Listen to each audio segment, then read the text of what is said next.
Hi guys! Good morning! Magandang tanghali. Ano ng oras? Malapit na mag-alas 12, no? Instead na magluluto ako, bibili ako ng lulutuin ko. Ngayon, kapag bumili ka ng lulutuin mo, kulang-kulang ng 500, ano? Pwede, pero pagka may natira naman sa niluto mo, pwede mo namang hapunan, ano?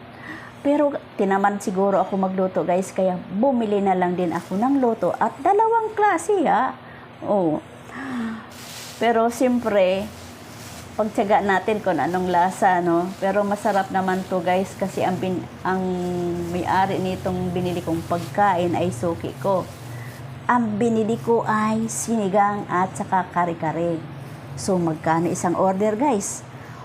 70 pesos. 70 pesos na sinigang, 70 pesos na kare-kare. May bagoong pa yun ha.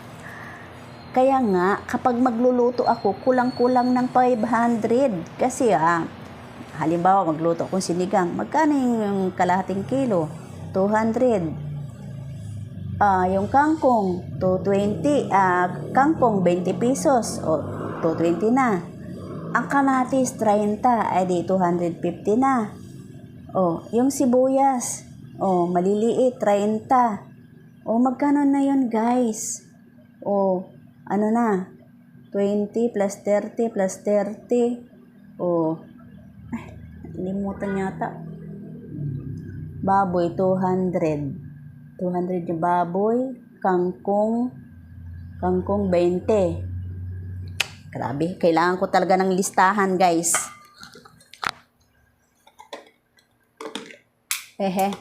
Hulog. Eto guys kailangan talaga maglilista ng mga bilihin.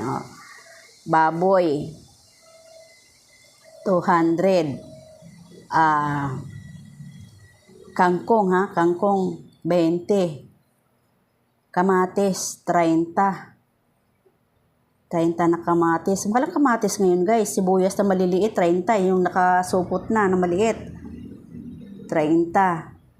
Labanos. Mahal na rin ang labanos. Maliit na, tinitimbang pa. Sabihin na natin yung maliit 35.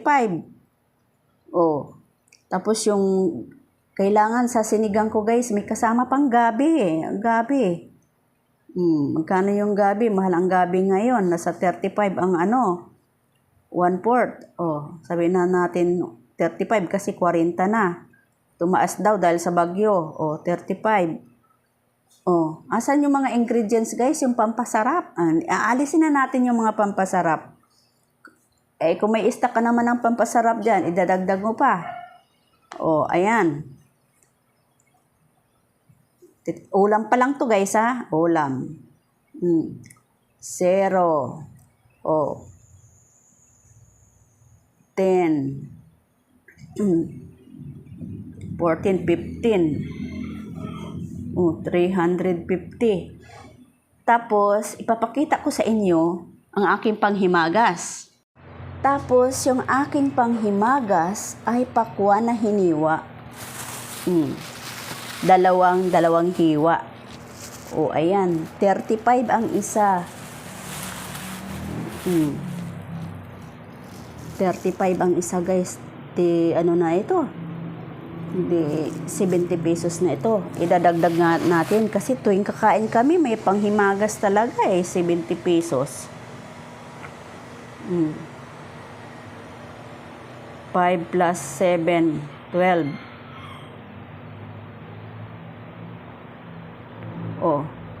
Lunch pa lang guys. Tipid na to.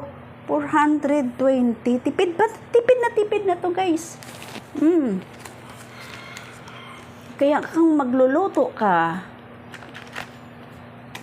guys, tipid na tulong yung aking ingredients, guys.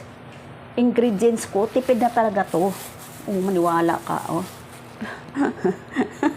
Grabe, sa sabaw, Grabe sa sabaw, guys. Daming sabaw. Ang daming sabaw. Nag-request pa naman ako na lagyan niya ng puso ng saging. Ayan. Nag-request pa naman ako na lagyan niya ng puso ng saging. Oh, ayan. Oh, may puso ng saging, kangkong, at saka labanos, at saka may sitaw. Ayan.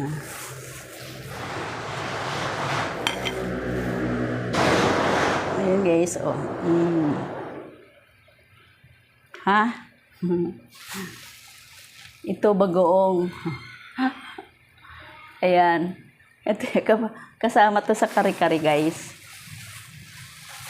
Uy. Kare-kare guys, oh. Dami sabaw. Sarap. 70 pesos to guys. Oh. Ang kare-kare, ang kanyang sahog. Ang kare-kare, ang sahog niya, wala akong nakitang ito, pichay, may talong, may sitaw. Pero wala akong nakitang wala akong nakitang puso ng saging. No? Pero wag na tayo magreklamo guys, sa mahal talaga ng bilihin ngayon. Yan. Dalawang klase ng putahe ng ulam at saka yung bagoong at saka may panghimagas ka. So, this is it. Ayan. Meron pa kaming banana Q. So, ayan guys, yung aking kare-kare na binili. Ayan.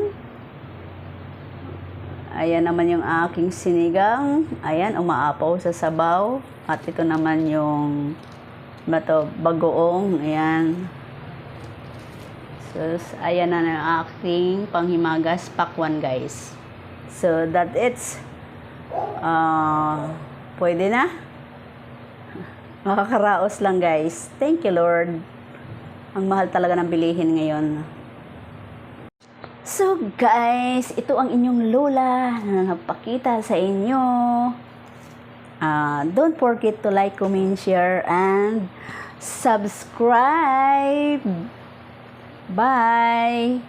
Don't forget to like, comment, share, and subscribe. Please support my channel. Bye!